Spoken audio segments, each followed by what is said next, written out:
Hello, welcome to my channel. I'm Sunny. During this pandemic, I've formed a new habit, cooking. I'm not new to cooking. After I came to New York for school, I had to learn this new skill because if I don't, I might end up starving. By just spending time in the kitchen, making something that will please me later or not, I always find peace inside. I can just sit back and let my creativity take over. This is kind of how I relax myself and pull my mind off of the upset events that have been going on. Also, whenever I feel homesick, which is every day basically, I make food that my family usually makes. This familiar tastes always bring me back home for a short minute.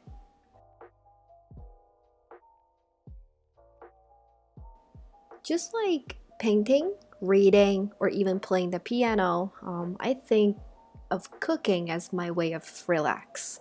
So in this video, I want to share with you how I relax myself.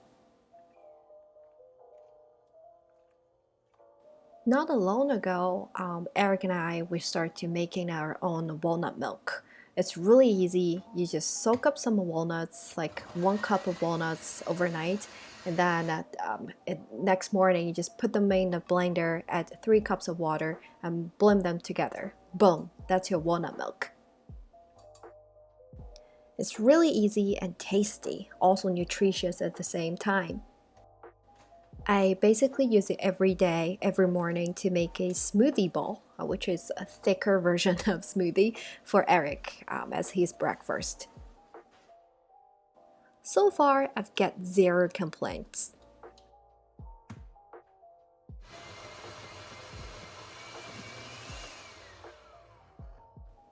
What I've also learned during this special time is to take care of my body and my mind. Listen carefully to the little voice inside my head. I still remember when I first got here, I was alone and thousands of miles away from my family. Food was like a way out for me seeking some security.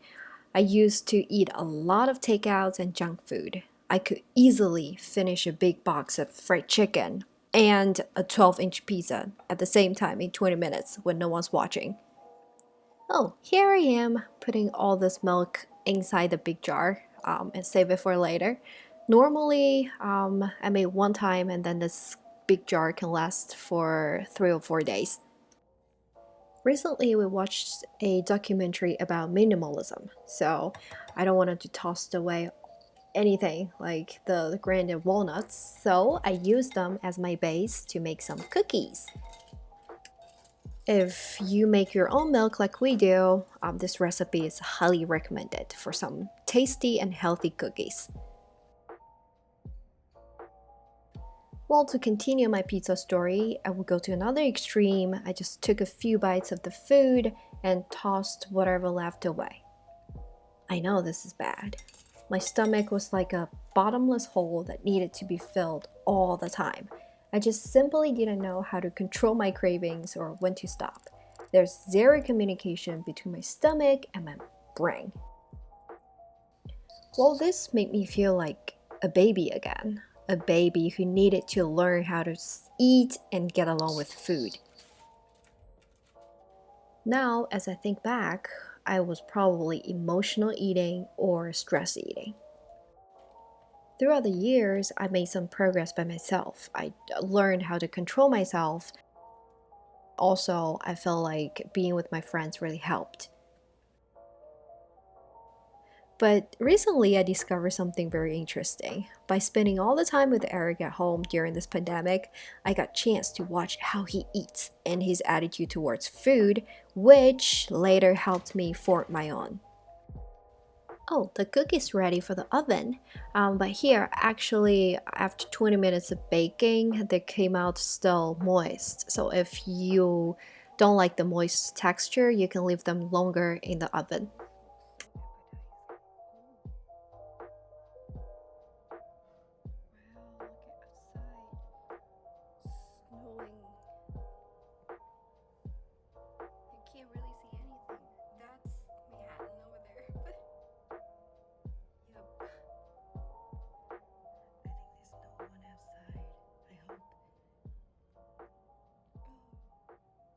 You'll have to excuse me because I came from a place where there's no snow throughout the year, so I'm pretty excited to see the snow.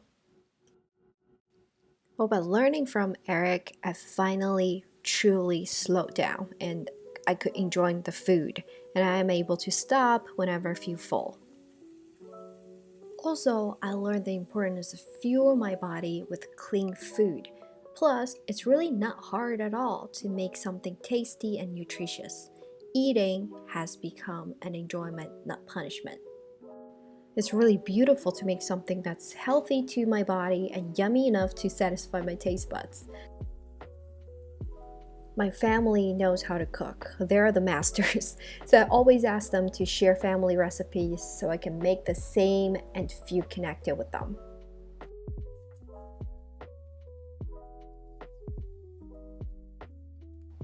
I was craving eggs, so that's my lunch. It was storming outside. It's really exciting.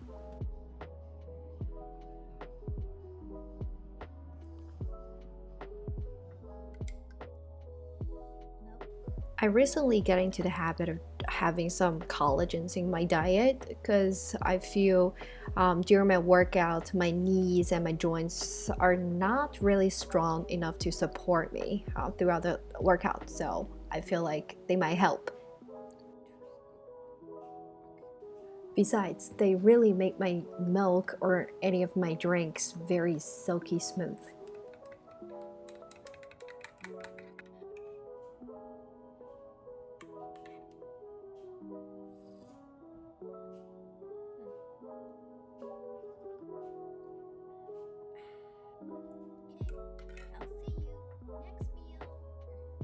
So for dinner tonight, I'm gonna make Eric some sausage fried rice, use the leftover rice. Eric and I both like adding the radish into our rice because it adds the extra crunchiness.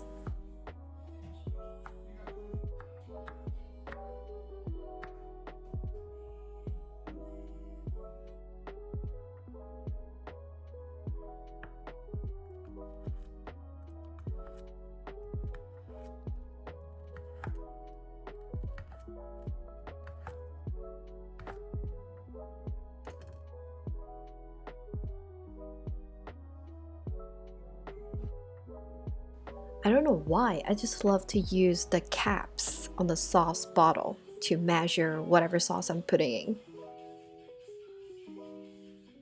Well, we spend all the time indoors, so there's really not much space for us to do our exercise. Fortunately, we got this long hallways that we can just run around or walk around. It's like a gift.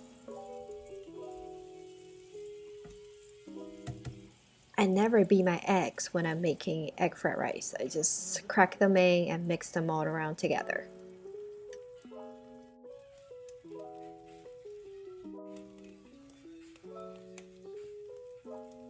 The key to Chinese fried rice is that you have to use leftover rice or the rice stored in the fridge for at least one night.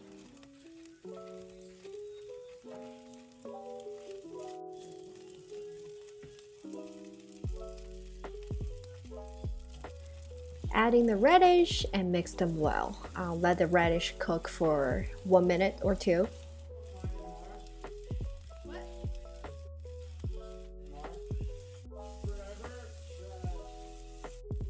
I usually store my scallions and also cilantros in the freezer. I just chop them up, put them in a bag, and put them in the freezer so they last longer.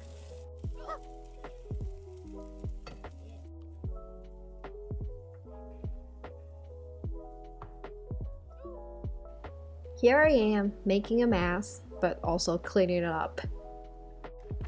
Oh, this is a dish for me. I'm gonna use some Chinese dates. If you haven't tried Chinese dates, I highly recommend it. I think you can find them in any of the Asian market.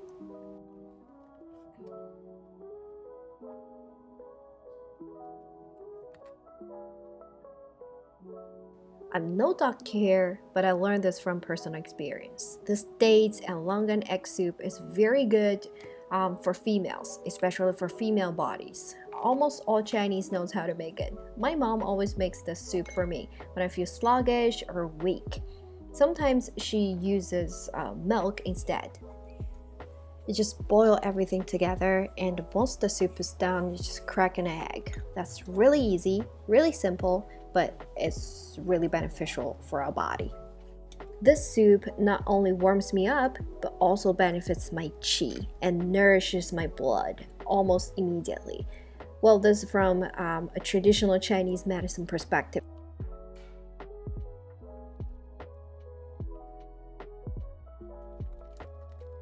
I didn't add any sugar this time, but if you like, you can add some honey or maple syrup or even brown sugar if you like, add to your preference.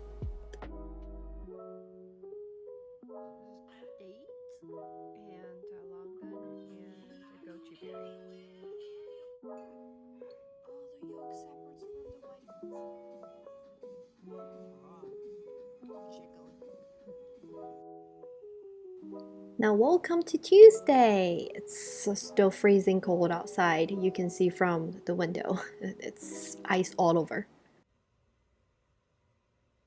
But today we can see the World Trade Center, also the Empire State Building in the distance.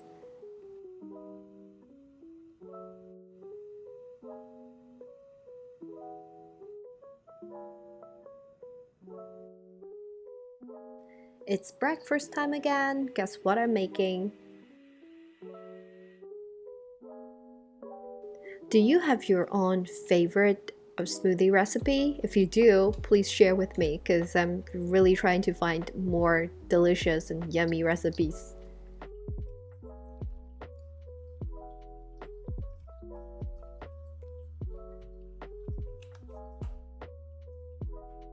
Oh, for lunch, I'm trying to do a fridge detox. I just find whatever left in the fridge and make them into one dish. That's how I clean my fridge.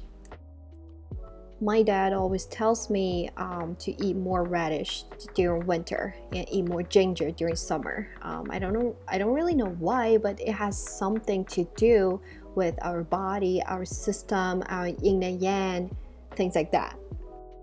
Oh, so today I'm going to make Chinese dry hot pot for lunch. The best thing about hot pot or dry hot pot is that you can work your magic. You can be creative. You can put whatever ingredients you like inside this dish.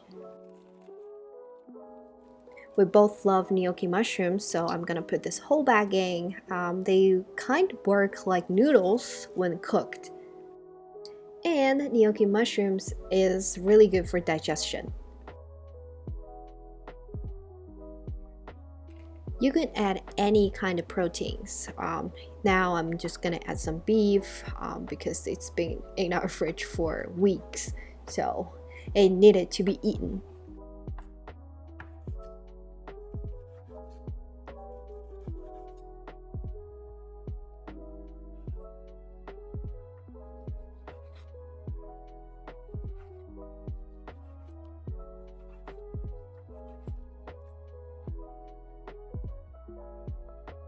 Now it's time to marinate your proteins. My usual recipe is just soy sauce and some citron pepper oil. That's it. Also add a little bit starch, like sweet potato starch or cornstarch, into the mix and just mix them around. It helps the meat to stay tender.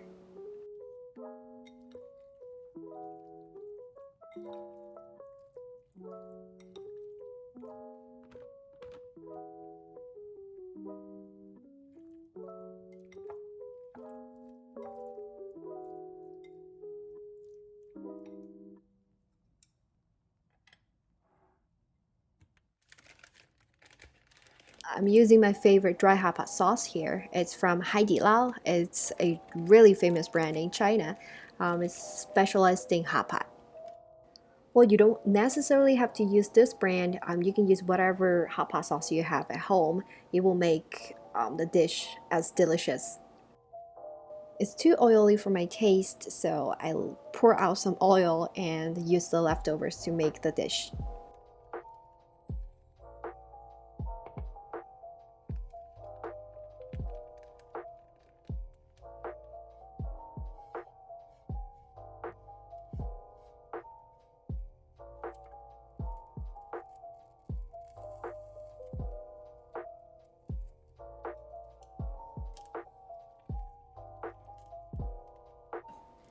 So first step, you have to put your proteins in first and then let them cook.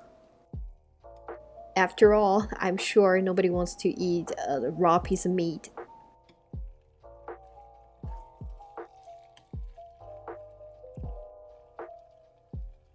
And then adding some of the vegetables or other ingredients that's hard to cook or take longer to cook.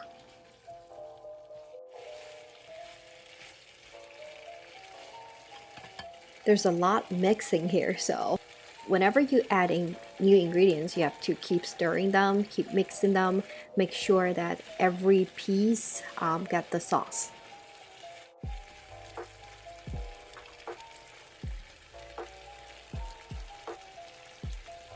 My personal favorite ingredients are gnocchi mushroom, beef, tofu, and some lotus root, but I ran out of it, so I use turnips.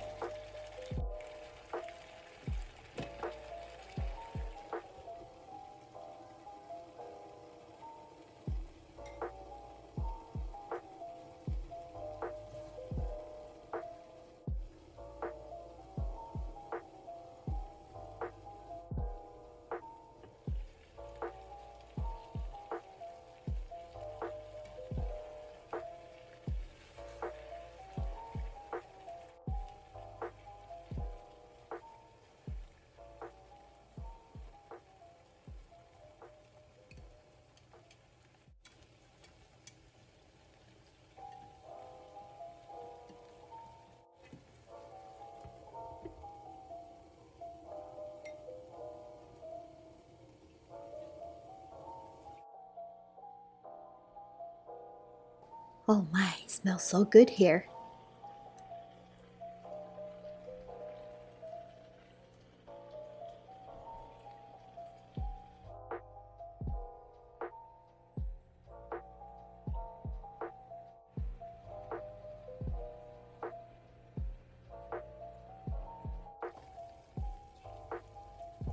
Isn't this relaxing, just looking at the food cooking in the pot?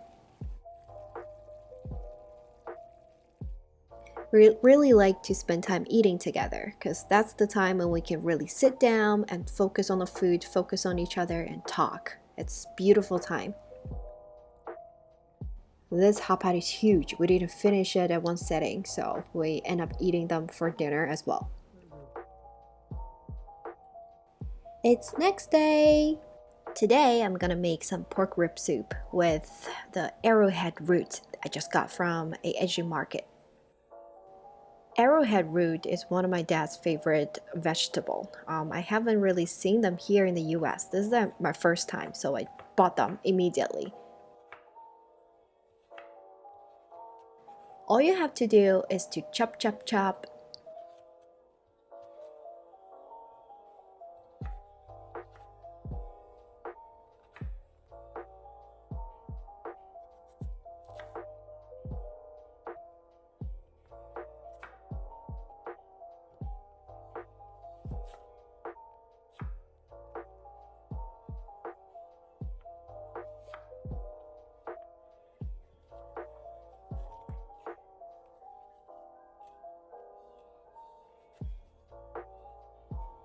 So instead of just cooking the pork rib directly, I like to add one more step.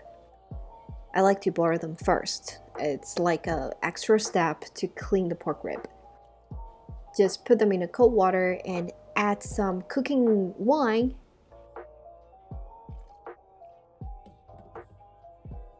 Once it's boiling, just leave them there for 1 minute and then pour them out. Wash them very carefully. Eric's dad actually got this instant pot, so I'm gonna use this pot to make the pork rib soup. Thank you, Charles. It's okay if you don't have a pressure cooker. You can use a normal pot. Just simply leave them inside the pot longer. I'm actually use some star anise to add the flavors. And some ginger. We love gingers. Now adding some hot water. You can add to the right amount to your likings. I love soup, so I add more. Now it's cooking time. At this point, I'm only cooking the pork ribs. Later, once the pork rib is cooked, I will add in the other ingredients. It's low pressure for 25 minutes. It's time to put in other ingredients. But first, I gotta open it.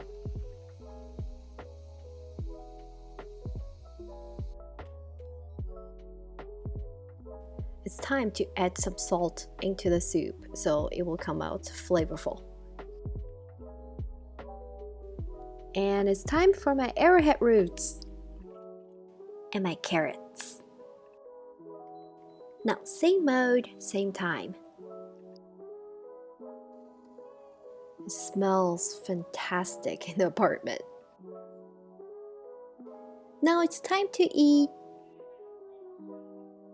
Thank you for watching this video. If you like my video, please give me a thumb up. Also subscribe. Stay safe, be healthy, be happy. I'll see you next time.